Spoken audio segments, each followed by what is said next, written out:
Start the show slow too. We have a guest. Yeah, Fratelloni's Hardware and Garden Stores. Come on now. Here we go. Pull up your bootstraps. Fratelloni's Hardware and Garden Stores brings you Garage Logic podcast number 1250, Feb 21, 2024. 62 degrees on this day in 2017. That's the second day for 2017. Man, we caught a lucky break there. And 21 below on this day in 1873. Hail the flashlight king. And now, from the mayor's office above the boathouse on the east shore of Spoon Lake, it's Garage Logic with Chris Reavers manning Technology Corner, Kenny Olson from the Krabby Coffee Shop, John Haidt in the newsroom, and of course, the Rookie. Here is your flashlight king, fireworks commissioner, and the keeper of common sense, your mayor, Joe Souchere. Yesterday, we were drawn into a couple of John Phelan stories from the Center of the American Experiment, one on a new law proposing stricter regulations for paint, and one on stricter regulations for creating a new law regarding who can do what electrically in your own home. And is John with us? Hi, John. Hi there. The paint one might not be as bad as I initially thought. I can still go buy a gallon of paint, right? Possibly. I mean, one of the things that you've got with this is that it's a whole load of regulation that wasn't there before. Right. It is going to impact individuals. But one of the things as well about this is it's very costly. If you look into it's 11 pages of this bill. It's a hefty bit of work. But it establishes, a whole kind of apparatus in terms of licensing and assessment. There's an awful lot of money required up front. And it's all stuff that just didn't exist before. What problem is this solving? But it probably isn't, but it doesn't impact my ability to paint my own den at home. Correct?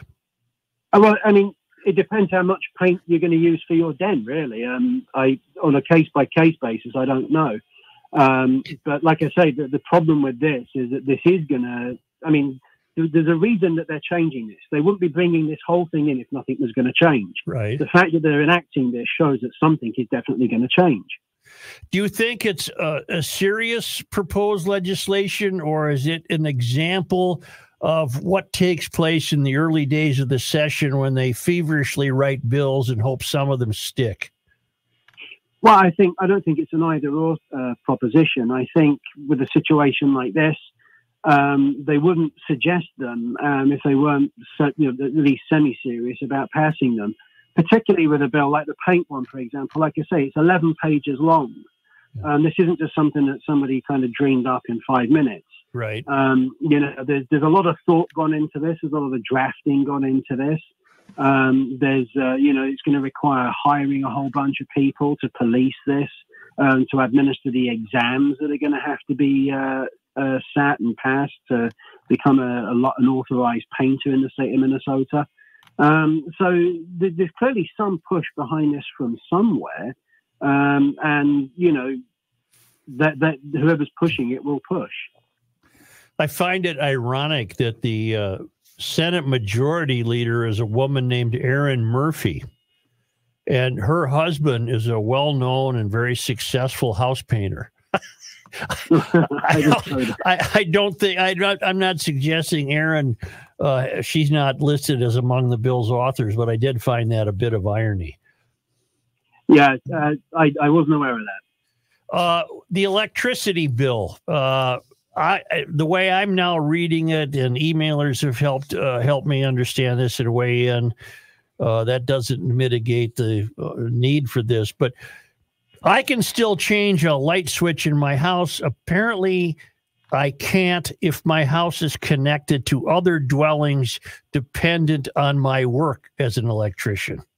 Does that sound proper? The key point of this, again, I've had emails from people saying, well, it's exactly the same. Well, it's not exactly the same. If it was exactly the same, why would they be bringing in a law to change things? Mm-hmm.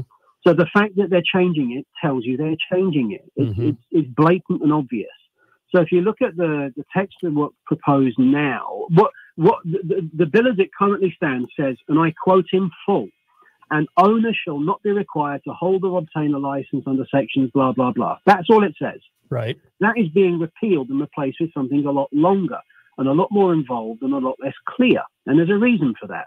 And the reason for that is the very end point of the new proposed text, which says that you don't have to get one of these licenses, quote, this is all new text, if the residential dwelling has a separate electrical service utility not shared with any other residential dwelling. Right. Now, that's almost no residential dwellings in Minnesota. Most residential dwellings are attached to the grid. If it doesn't mean that, what does it mean? Damned if I know.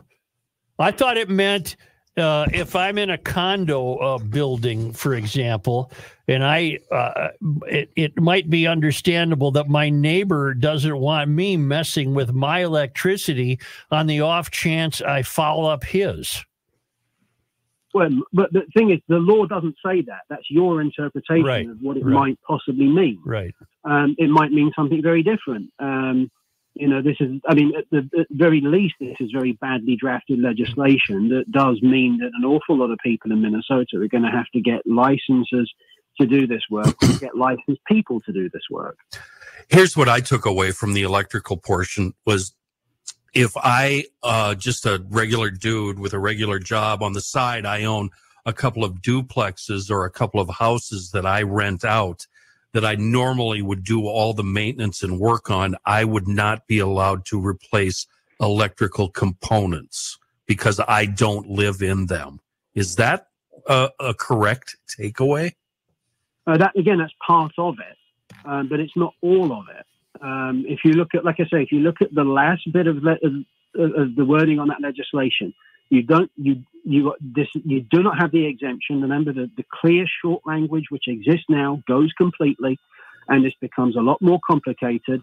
And it says at the end, you don't get one of these exemptions if the residential dwelling has a separate electrical service utility not shared with any residential dwelling.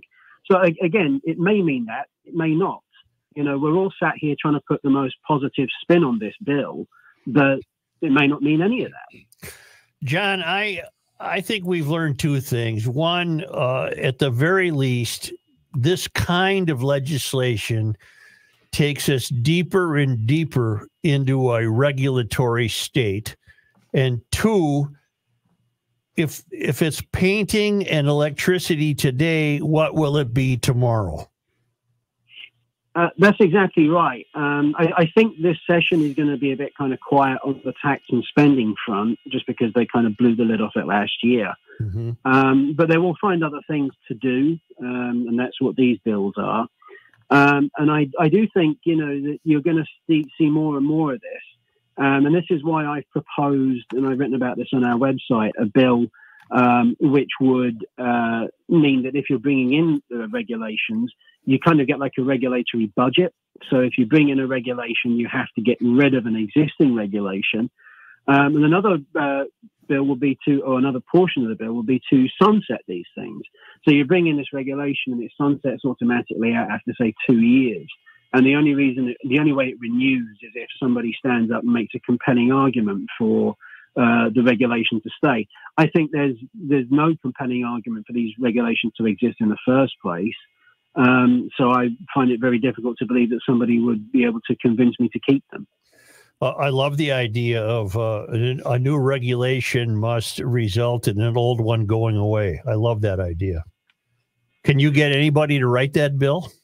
Yeah, some states do have bills like that. I think Ohio, for example, you actually have to get rid of 2 regulations for every one you bring in. Mm-hmm. There's other things you can do. So instead of taking out a regulation, you get rid of a regulation or regulations that are of equivalent kind of economic impact. I think that's kind of a bit involved. It becomes a lot more expensive to do that, and I think you're better off just yanking a regulation if you need to put one in. We always tell our listeners to check out the American Experiment website. I like what you're doing, and I can only conclude that you're going to keep it up during this session. Yeah, obviously, as you may have seen in the news, things are kind of a bit hectic. But I've been very impressed with, and I pat ourselves on the back here with how we managed to keep working. Are you all working from home? Yeah, we are at the moment. Every now and then, some people get together in a coffee shop. But yeah, no, it's, you've got to keep going. You can't let people stop you with nefarious means. Let's make it clear what you guys are talking about. If you're allowed to talk about it, let's tell everybody that don't know about the fire. Well, the Center of the American Experiment offices were burned. Are we any closer to solving that, John? I'm not kept in the loop all that closely. Secondly, I'm probably things I shouldn't say. Okay. But yeah, the investigation is proceeding and it's being handled, with admirable professionalism by the ATF and the FBI. Wonderful. Hi, John, you're a little bit tight-lipped on that one, eh? Where are you from, John? England originally. Mm-hmm. I've been here now 7 years, and I became a citizen last summer. Wonderful. We'll stay in touch. Excellent. Thank you very much. Thanks for having me. Thank you. Cheerio. Thank you. Matthew, you gave him an Australian deal. Yeah, it was Australian. That was really embarrassing, Matthew. I know he's from England. Yeah. From the sounds of it, he hadn't been briefed on the on the fire situation. G'day, mate. Oh, I'm so used to hearing that accent on car shows. I kept waiting for him to talk about brake horsepower. Quite right. Right. Quite right. Aluminium. Yeah. And for me, I expect him to talk guitars because all the English guys that were musicians, that's what I... He's on a rather busy schedule. What did we learn? We learned that the painting bill is 11 pages long and there's something in there to snatch you. And the electric bill probably would go a long way to reining in do-it-yourself handymen, depending on the situation they find themselves in. But what we also learned is, and we knew this yesterday, there's just no end to the regulatory intrusion that a lot of these DFLers want to involve themselves in. Yes. Because what I gleaned from that conversation was, what they're trying to eliminate is, and this is not to take a shot at anyone that's licensed, that's union, that's got a great business. There's that a lot does of great things. union GLs. Sure. But what I gleaned from that was what they're trying to do is get the guy or gal who's doing this type of work but isn't paying the tax on it. They're just doing it even though they know what they're doing. Does that make sense? No, you're introducing a new wrinkle that I'm uninterested in.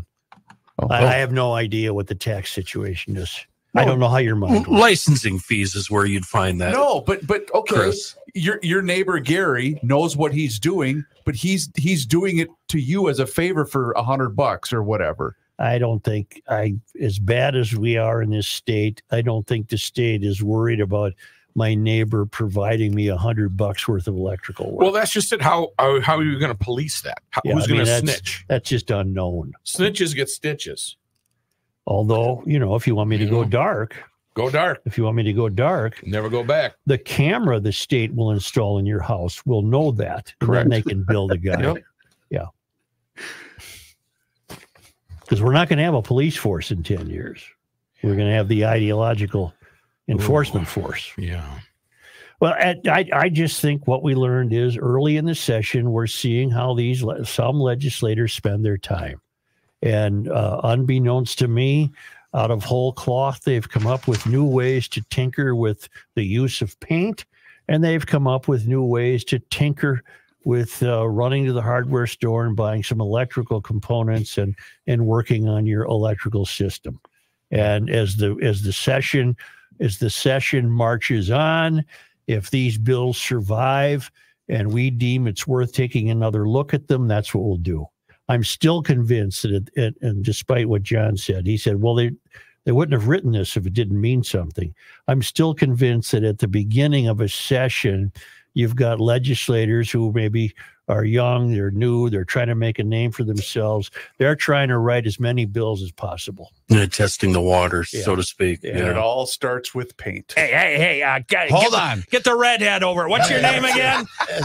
You one of mine or what? So you're just here for the pool. What's going on? I'm driving along, people will think I'm playing Pokemon. Kid, I got this question for you. Yes. What turns upside down? How do? Yeah, let me put my glasses on. Hey, don't run away. Hang on. How does blue paint smell like red paint? Because it's blue. That's what they're trying to eliminate. That's a lot of confusion on that one. Yeah. A lot of confusion. Red paint. Yes, sir. Let me write this I can down. go under this bill as based as we know it. I can certainly go to the store and buy a gallon of paint. In fact, we talked to a guy earlier that said he doesn't think it will really affect his business all that much. And I'm getting, Montana, Oklahoma. I'm getting people weighing in. Here's Rick Grosshong from Oklahoma who writes, the new bill for licensing electric work is poorly worded, maybe by design, but I think the key is in how specific the exemption is in specifying the work that can be done in your residence that will remain your residence after the work is done. So you can do the work in the house you live in, but if you have one or more rental properties or you are buying houses to flip, then you must hire a licensed electrician. This is definitely a nod to the unions. I have no particular animosity for it all, and will eliminate handyman electricians or those with multiple properties. That's my best interpretation based on 26 years of interpreting environmental regulations. I hope this dies in committee, but if not, garage logicians are always welcome in the free state of Oklahoma. That's an interesting point, the free state of Oklahoma, free state of Texas or Florida. There are states where the legislatures are not this busybody. There are states where legislatures are taking care of the business that needs to be taken care of. And they probably don't have as many members. Yeah. Just a minute here. I have a note from Jeremy. I want to give you and the dummies a small ray of hope. I'm a 23-year-old living in rural Minnesota. I'm a huge fan of the show and a longtime listener. I recently went on a road trip to Florida, driving a gas-powered vehicle the entire way, giving it small gulps of sea foam every now and then. I would like to report that we had no difficulties finding places to refuel and could go almost 500 miles between stops. We made it down to Florida in a little over 1 day. Needless to say, this would not have been possible in a government vehicle. Along with that, I recently graduated from the failed academy of the University of Minnesota Morris to become a teacher. Numerous times in the failed academy, I had to bite my tongue and stay quiet just to get my degree and get out of there.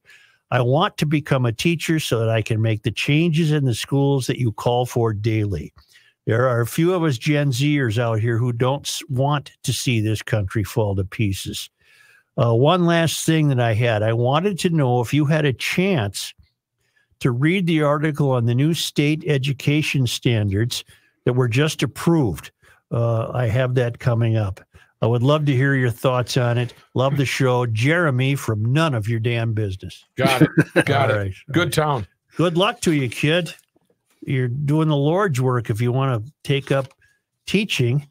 And the rest of these have to do with the paint and electricity, which we're going to let go for a while, huh? Okay. We're going to let the session continue its path. I want to, we got a very nice mention in the,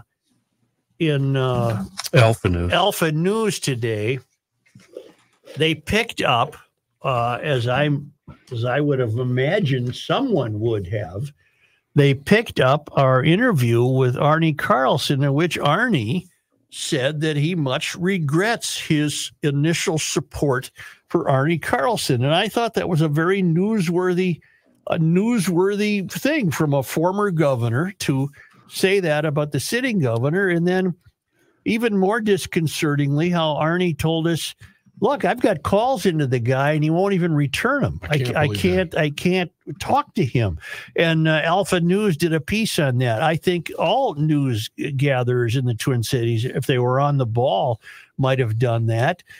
They could be letting their biases cloud their news judgment. They probably don't want to give Garage Logic a lot of credit for something, but it was nevertheless an important thing that Arnie said. I also have emails from people who thought Arnie at 89 sounded considerably more sharp than either Biden or Trump. Okay. Much more so, yeah. Considerably more sharp than Trump or Biden, but GL kind of muscled its way into the news there, didn't it? Yeah. Just muscled its way into the news. Nice job. All right. What am I doing? Was it Hank? You're not. Hank wrote that. Let's introduce our new partnership here for the next couple of days. Fine. Our friends at the Frontline Foundation began as an attempt to help and support our fallen heroes, including law enforcement officers, firefighters, EMS, and the Minnesota National Guard. They provide support to those who died while in the line of duty by giving benefit payments to dependents of fallen first responders.